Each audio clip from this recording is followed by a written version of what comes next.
Don't worry about you. They should have animated Forge's face when he turned on the news and he saw like all disappointed, like I'm like Charlie in front of the board here, where I'm like, it's right there. Is X-Men 97 better than the animated? Would say yes. You gotta have some, yeah, you're gonna have to have some real heart to hearts, you know, or maybe get in the danger room and work it out. And he's also still, you know, his human side that's flawed. I like that, and that's like a theme of the whole thing, pretty much. You know, from Cyclops, from Professor on down. Mr. Sinister's in the intro to the show because Mort is frightened of him. Was kind of our window into existing with the X-Men. This could have been an end of episode cliffhanger. They're like, sorry guys, I just found out that's the real Jean. Dun dun dun.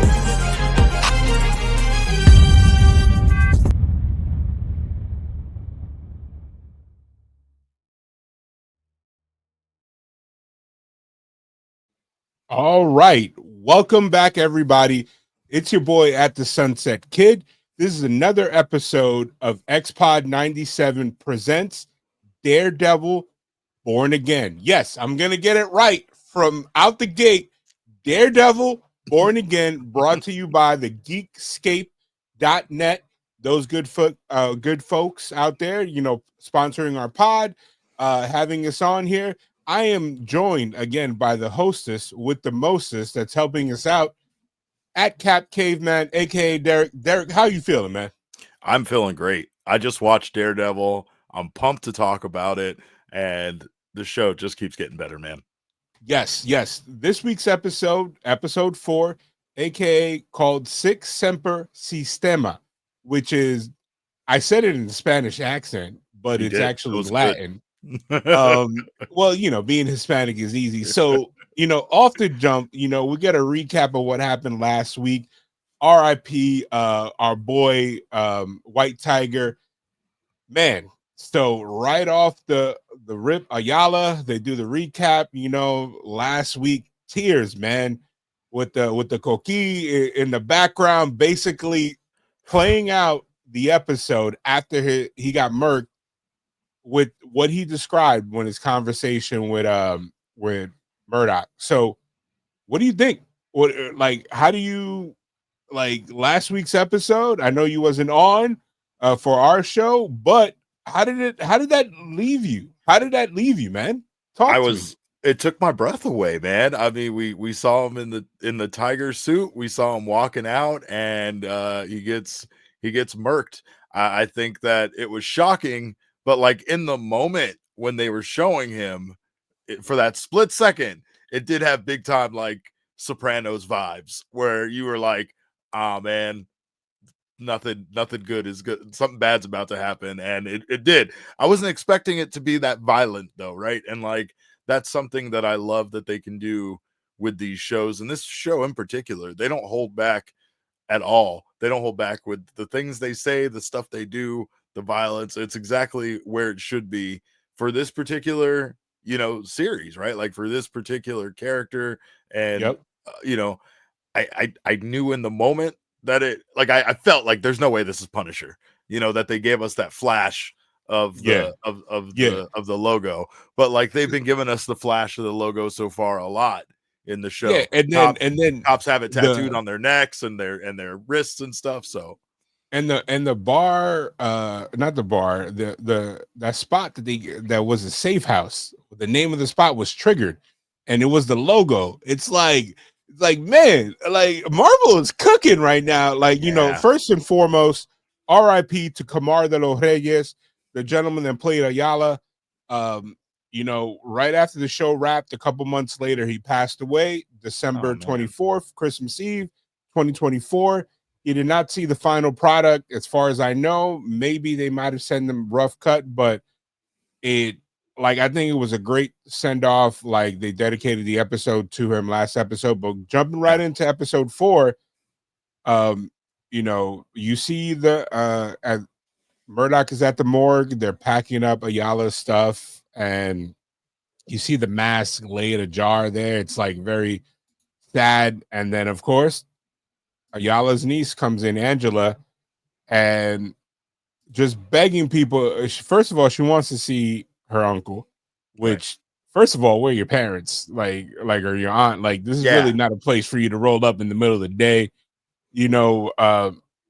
Murdoch helps her rather. It's like, hey, you don't want to see this. She kind of like gives him a little attitude, like, yo, you help him get off, like, for what? Like, man's dead. And kind of like it sets the tone for the episode, doesn't it? Because I feel like Murdoch is just pissed the rest of the episode, like something is bothering him.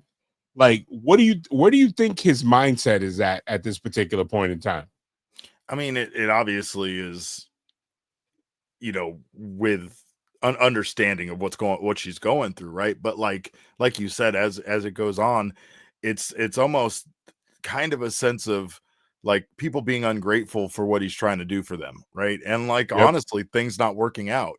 Like he thought he did the right thing, he thought he got him off, and he ends up dead. He ends up helping a petty thief get a sentence reduced down to what something was that he believed was fair and completely Yep. nothing. And that petty thief goes on to explain to him how big even spending that minimal amount of jail is, and is completely ungrateful of what he did for him, right? So, and like that's kind of what being Daredevil and a superhero can be at times, where you're just always helping people out, you're always trying to do the right thing, and you just still get nothing but grief essentially for your actions and for what you do. And that's kind of a bit of the conversation that him and Frank Castle end up having, right? Like, so, and what a scene that was. I know we're going to get to it, but man, Yeah, powerful. you got to think about it. Matt is having a tough day, but that scene with Leroy Mancini, I'm just reading the notes. I felt like it was another name that they gave him, but the scene that you get, McDuffie, his partner, says, hey, we got to do this pro bono for our bigger client. And he's like, all right, let's go. And he's kind of like going through the motions. He's already having a shitty day. And then this guy, like, at first, you're like, man, I really don't like this guy. But then the scene that they have when Matt is kind of like trying to read him his rights, like, bro, I did all this for you, and this is how you act. And then the guy explains like all the hardship he's faced because he's in a cycle that is very hard to break. And then for him, it's either he dies outside of hunger or he dies in jail. And it's like Matt had to take a second and step back and be like, holy shit, this guy's right. Because he's like, I'm facing a situation where they would spend a lot more to incarcerate me than it is to feed me. Feed him. Yeah. And he's like, man, I just wanted to eat caramel corn or whatever the hell it was. And it's like, damn. And it's like, you get it. But then there's a couple other things going on. You move over to the Fisk's little therapy session. Yeah. And a couple things happened there that I thought it was funny. Number one, they finally start naming what's going on, and they start it's no, like the gloves are coming off, but they're making progress. And then what is it? It's like weird. It's like it's very Soprano-ish, but and I think they did it better because in the Sopranos, Tony Soprano was there by himself. He was the only one getting the help because the mobster mentality that nobody gets help or whatever. So what do you think about that whole scene, that whole dynamic? Like, do you without spoiling what happens later, which we'll talk about? Like at this point, what's going through your mind as a viewer? Well, especially as they continue to elaborate on what exactly they're talking about. Essentially, you find out that his wife cheated on him with good old Adam. And the unseen figure. An unseen figure, Adam. And again, it was, I think a bit of it showed that she truly is his biggest weakness, right? Yep. Like he's going to do dumb things because of her, but he is going to simp for her regardless until the end of time, until the end of his days and beyond, right? So that's and she knows it.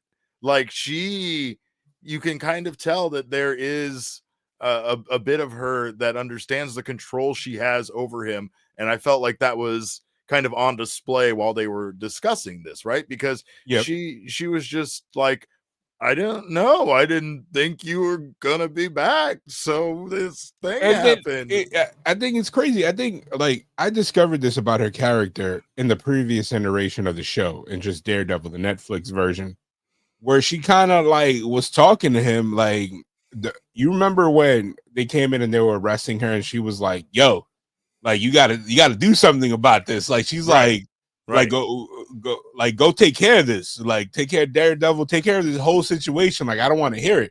She went from like, oh my God, Wilson, don't do all this to like, hey, Yep. I need Yep. you to get your hands Yeah. dirty again. Yeah. And it's like, It's like, who's the true boss? Who's the real yeah, boss of this whole situation? I think like, there's no doubt that, Wilson Fisk, the Kingpin, is probably one of the most evil characters that, in Marvel. Yeah. Like he's been a scourge in Daredevil's side, and he's been a thorn in Daredevil's side rather, and he's also been an arch nemesis to Spider-Man. Yep. And I think this iteration that we're getting live action is that he's seen as a blunt tool. That yes, when it comes to like his plans and devices, he's very focused, but when it comes to his maliciousness, like we're seeing a part of him that he's willing to change. But I think his wife, Vanessa, is like, she's more evil than him because she like feigned to be this nice person. But as you can see, as they peel a layer off, that she's very manipulative, like in the previous episode. And then this episode, like if she really wanted to like continue this relationship, in my opinion, like wholeheartedly, she would have had this conversation previously, because I think the whole therapy thing, it was him. I don't think it was her. I think she just didn't want to have a conversation with him. I think she just, and like in the end, what the doctor did was hilarious. I mean, when I she get it. holds her back afterwards to have the private conversation with her. Yep.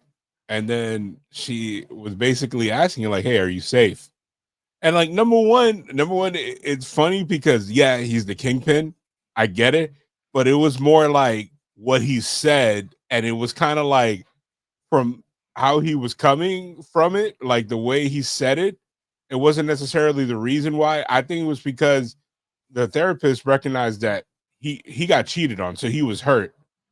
And then him responding like too nice is like, wait a minute, hold on. Yeah. Like he can't, like this is not gonna roll off his back. Like, hold on. And it wasn't just that, right? It was the fact that they were like, what happened to this person? And they were both like, I don't know. Like they were both like, don't know what happened to him. Do you think at that point Vanessa suspects that he's dead or something like that? Do you think he's on the up and up? Like, because she thinks he's soft right now. I think that's part of the problem this season with them too, is that she thinks that he's like, because he's the mayor. Like his gangster side is over. He's like, oh, this guy, he's a cornball now. Like, no, I mean, I don't know. I think she maybe she thinks he's dead. Maybe she does. Maybe she meant it. Maybe when they both said it, they meant it in different ways. I don't know. It very much felt in the moment like they both knew exactly what happened to him. That's what I took away in the moment. Then what we learned later made me think a little differently than that. But who knows? Because she's a pretty evil, sadistic person herself. I do want to say though, one thing, probably should have started this out before we even got into the gritty details of the episode, but is Vincent D'Onofrio the best anything ever in the Marvel universe? Like, as far as playing a character, he has to be one of the most accurate portrayals on screen of a comic book character. Not just all of the intricacies of Wilson Fisk, right? But his ability to act. It's like he's too good. People criticize the Marvel, universe, the Marvel Cinematic Universe and their shows for being like devoid of like value, like from a cinematic perspective or from an acting perspective. And like this show puts all of that bullshit to rest, because not only is it a beautifully shot show, but my God, the stuff we're getting from some of these actors, especially him as the Kingpin. And I know like we're just used to it because he's been this for a while, but I feel like with what they're the story they're telling in this particular iteration of Daredevil, it feels like he is just killing it. He's killing it with everything that he's doing. And I mean, it really, it gives you that feeling of something bubbling underneath the surface, right? Like he's getting to a it's point, like, a first of breaking all, point. Vincent D'Onofrio, he's been insane since the J-Lo movie. I don't know, do you remember that movie where he played a serial killer? No. Oh my god, I I gotta just look always it think up. of him as Edgar in Men in Black. That's what I always think of him as. I'm looking it up right now because Yeah. it's like it. Oh my god, I want to say it's The Cube or something crazy. Oh yeah, like that. yes. I know exactly what you're talking about. I know Yeah. the movie. I went to see that movie in the theater. I don't So know if did that's I. That's how yes. old I am. Oh man, he was so good in that. You're absolutely Yeah. right. That's a film I haven't thought of in a very long time. He Or just is it The whatever. Cell? I think it's a Cell. Yes, Yes, it is The Cell. that's what it is. Not the The Cube. Cell, like he was insane in that, and Yeah. of course he was in Full Metal Jacket. He was the private that went crazy, and like it's just Dead Eyes. Like he was crazy in that Law and Order, Criminal Intent, where he went insane, and it was like the little things that he does when he starts tweaking his characters that is like, holy shit, he might be going crazy. Like you know, you're like, wait a minute, like we gotta check in on him. And this is by far his best character that he's ever played. And again, it's just like, I know he's not the gargantuan that he is in the comic books, right? That's a little hard to pull off without it looking hokey or ridiculous. But I think they do a good job of making him look big and making him look bigger than other people and intimidating and stuff like that. So he's a big man. He's a big man. He is a big dude. He's not as like heavy as the Kingpin is portrayed in the comics, but the stature wise, they're kind of similar. Like in terms of how menacing like he 8 is. feet wide, you know what I mean? Like that shoulder profile when you see him in the old comic books and stuff like. But I mean, this is one of those shows that even though it's Daredevil with his mask and his costume and everything, it's based in much more of a reality than anything else that they really do, and that's the reason why these shows come across as being something more than a comic book show. Like this episode in particular, we didn't get a lot of action, but it was beautifully acted, and I'm for this. Like, you know what I mean? You flesh it out. Like they had the little comic book area, like, you know, when he was looking for the bullet or whatever. But moving on after the session, you know, of course, you know, Vanessa gets asked and about her safety, and then we move on. She laughs it off. And then basically we start getting to the point where the protege Daniel Blake, aka, you know, it's funny because we talk about the Sopranos, Tony Soprano's real life son, James Gandolfini's Jr., or his son, I forgot the guy's name, but you know, the character's name, Daniel Blake, is getting drunk, and we start seeing that, you know, his homegirl BB is using him, like in a way, like I don't know if it, like, her character is at a point that I can't tell you that she took him out to get him drunk and then ask him a question, or he was stupid enough to just say something and then she's like, oh, I got a story off of that. Like, you know what I mean? Like, what do you think? Do you think it was planned, like they're really good friends, or she just saw an opportunity and took it?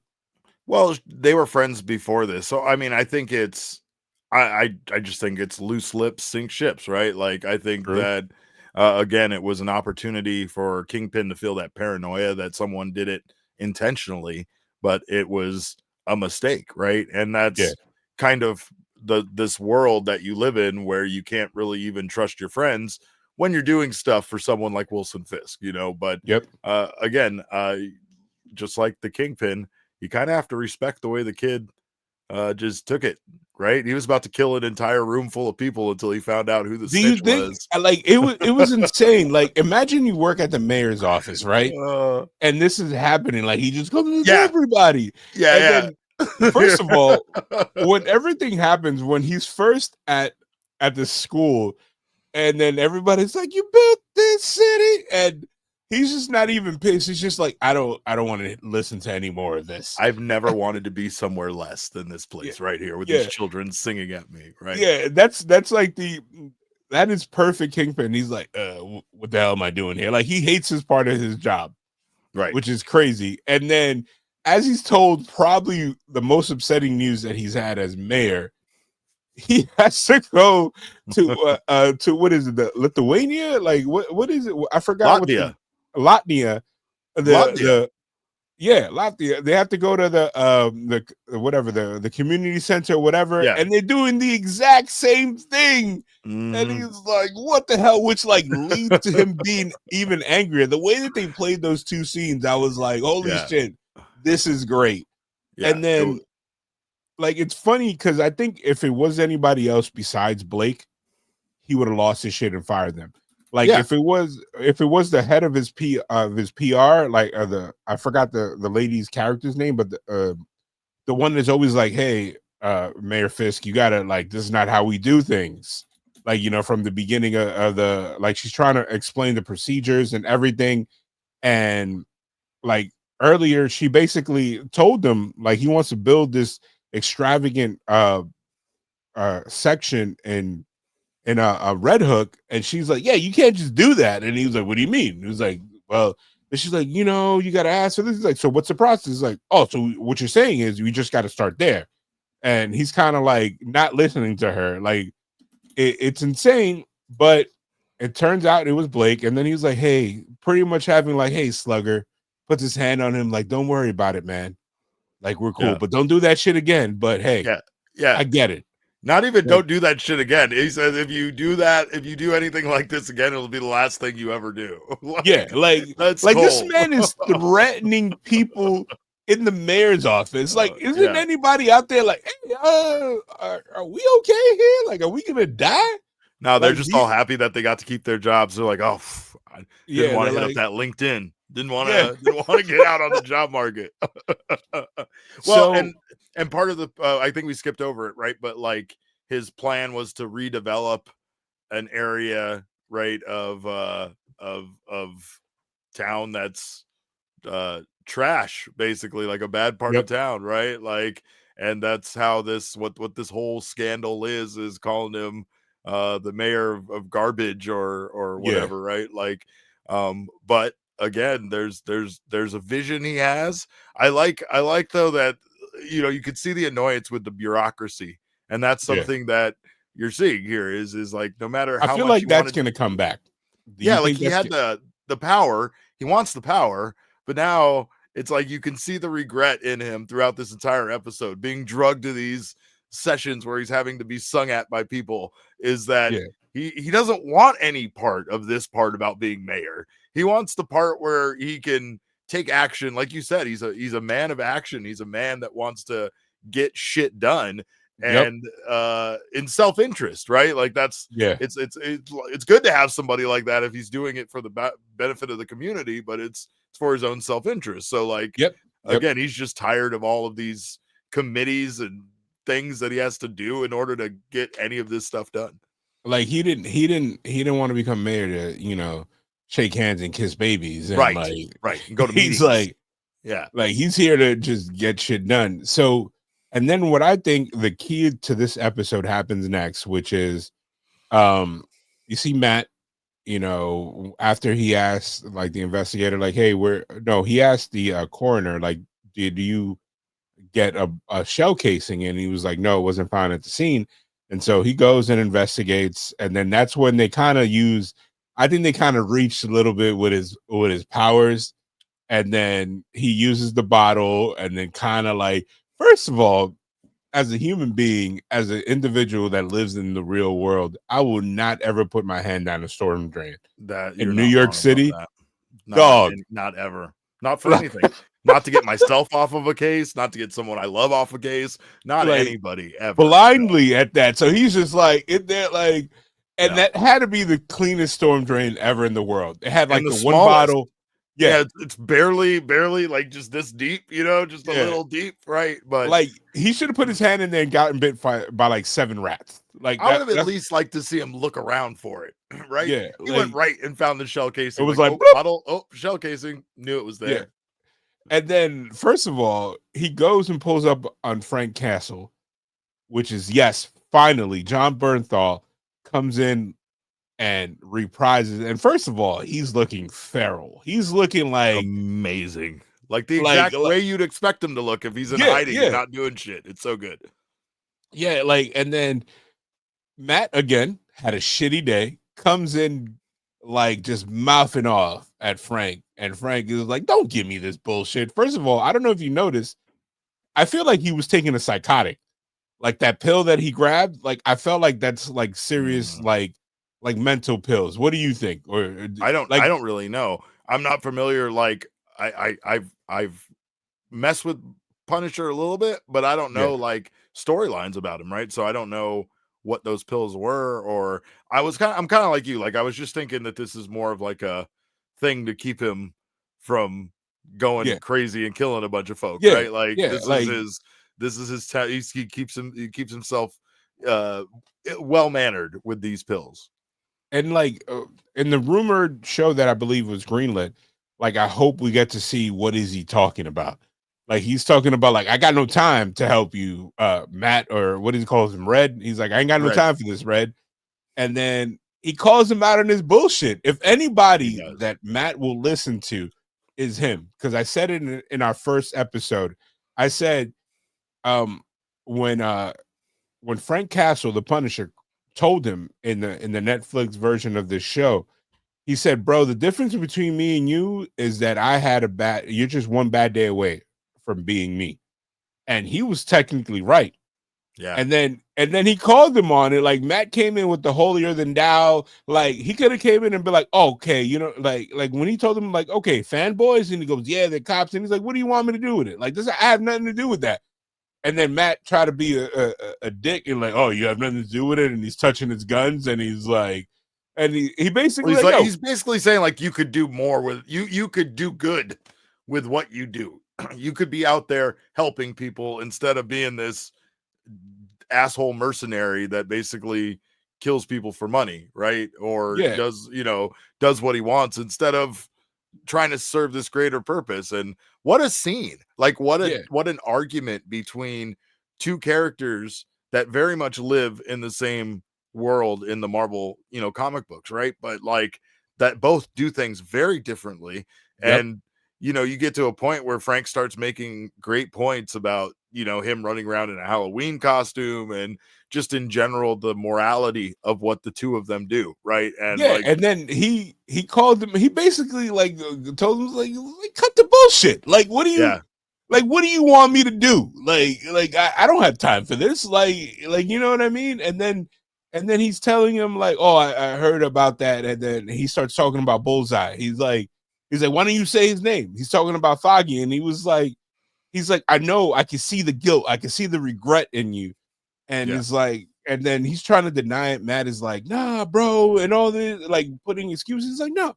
He's like, and he basically, I think the tipping point was like when Matt screamed out, he's like, "He got life," and he was like, "Cool." When he goes to eat his lunch and all this shit, like, did Foggy get life? And I was like, "Oh my god, this is such a yeah, great fucking scene." Like, I was like, yeah, "God damn!" And yeah. it was, You know what I can't get over?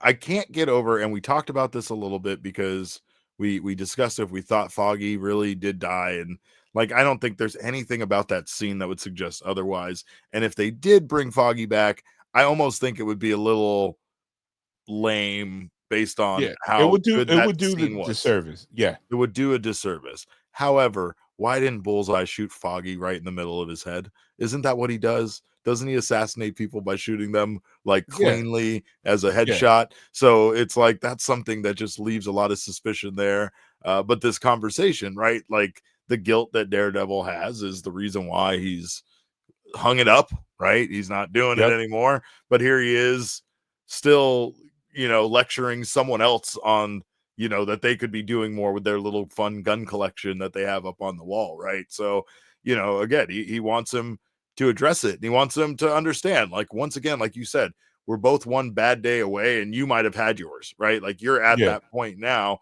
You're just handling it in a different way. Matt's handling it in a way by giving up and just turning to his life of being a lawyer and doing that, right? And then it's like you could tell that his other persona, the Daredevil, is like ripping through because he's basically denying himself. It's like when you change yourself to a point that you don't recognize yourself. That's what I feel like Matt is going through right now. And then he calls him out for not killing Bullseye and then retiring after Foggy's death. And then it's kind of like he's like, whatever, bro. He's like, don't come ask me for help. And it's kind of like they blow off steam. They both leave. And then we get the scene. Matt comes home. He, with the therapist and Glenn, and they're like, oh, he's laying in bed, and then he wakes up. And then it kind of like, again, they do it again. The cinematography is amazing. Yeah. You have Wilson Fisk going somewhere too. You have Matt go upstairs and kind of go into his man cave. Yeah. What you could basically say his man cave is, he's sitting there like then you see it. You see all the masks from the beginning of season 1 of the previous Netflix to the one now to the one from She-Hulk. She-Hulk all was there, of them. yeah. Yep. Yeah, and then it's like he has the itch, man. It's like a person that's like wants to really smoke, and they just go outside and they're like I know some people use sugar cane, some people use the gum, and it's like I gotta do something with this urge. I gotta go play with some nunchucks. I gotta go play. Yeah, I gotta go do some shit. He takes out. It's the duality of it too, right? Yep. Like that's what's so impressive about this story. This story is not just about Daredevil. It's about Wilson Fisk. It's about Kingpin at the exact same time. And it's both. It's about Matt and it's about Wilson. And it's about them both fighting their urges to be this other person that they are, this other persona, right? And as much as they try to repress them, they can't. You can take the Daredevil off the rooftop. You can't take the rooftop out of the Daredevil. Like, he's gonna be back up there doing karate at some point. That's just the way. That's where he has to be, right? That's where he's got to be. But like, I again, the storytelling in this, you talked about the cinematography, especially here at the end.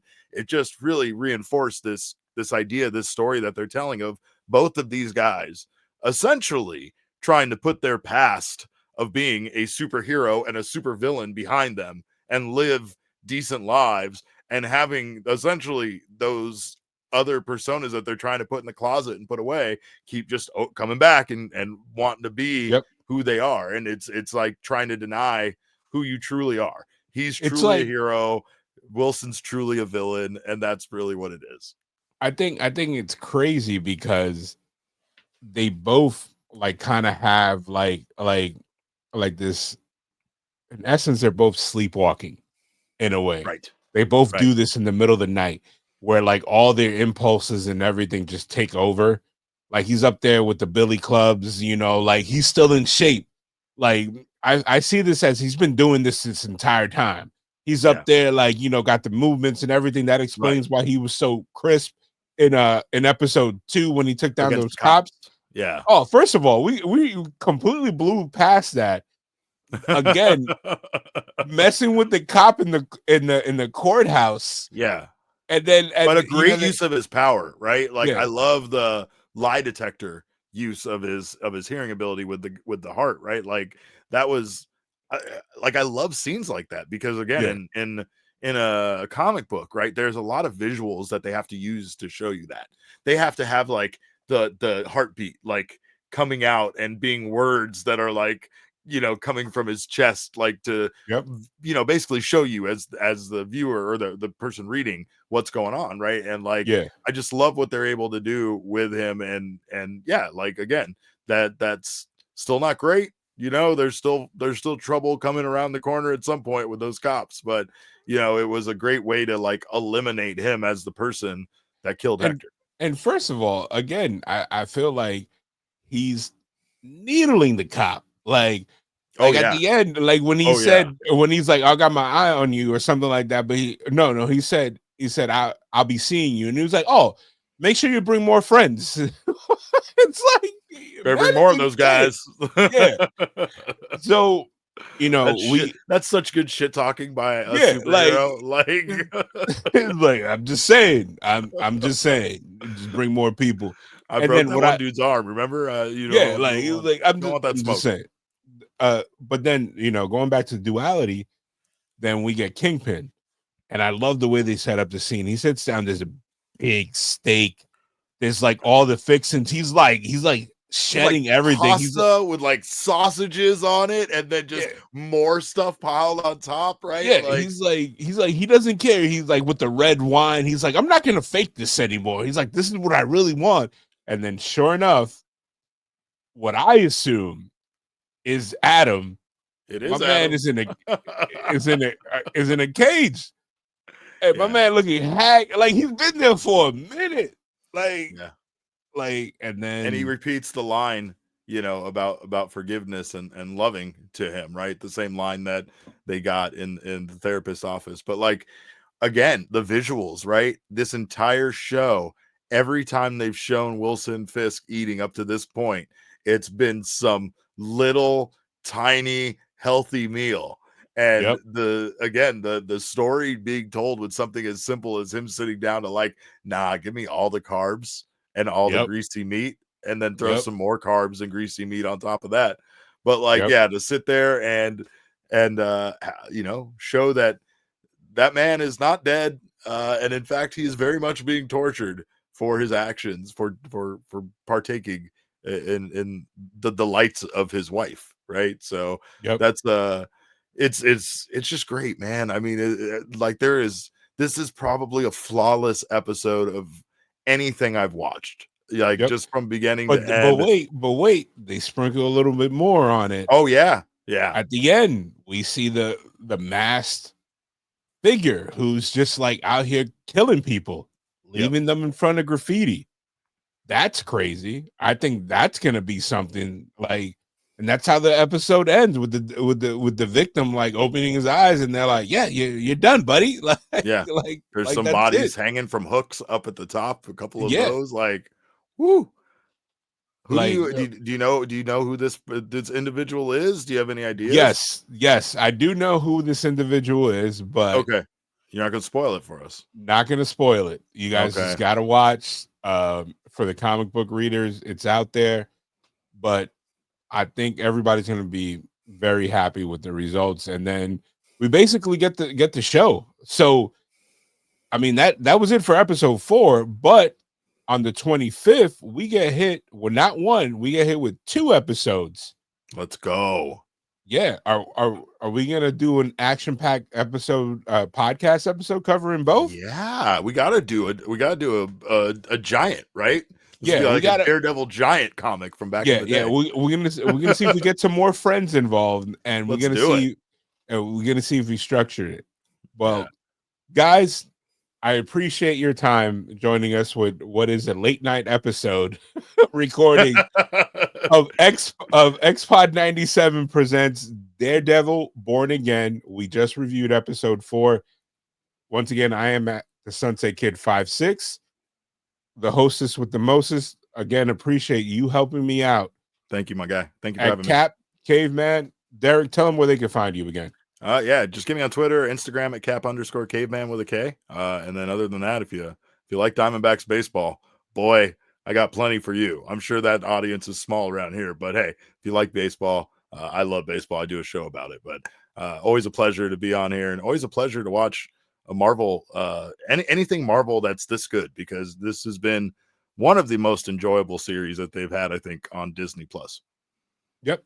Once again, guys, thank you to the Geekscape Network. We appreciate it. We'll catch you next time.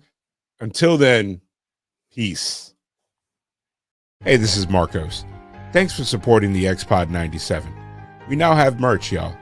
Grab a t-shirt, grab a sticker, grab a hoodie, or even get a mug for one of your relatives or something. I don't know. Rep the greatest X-Men podcast on the planet. We love doing what we do, and we want to continue bringing you weekly episodes. So don't forget to rate us and always subscribe so you don't miss out on the latest drops. Thanks again. We appreciate everything. See ya next time.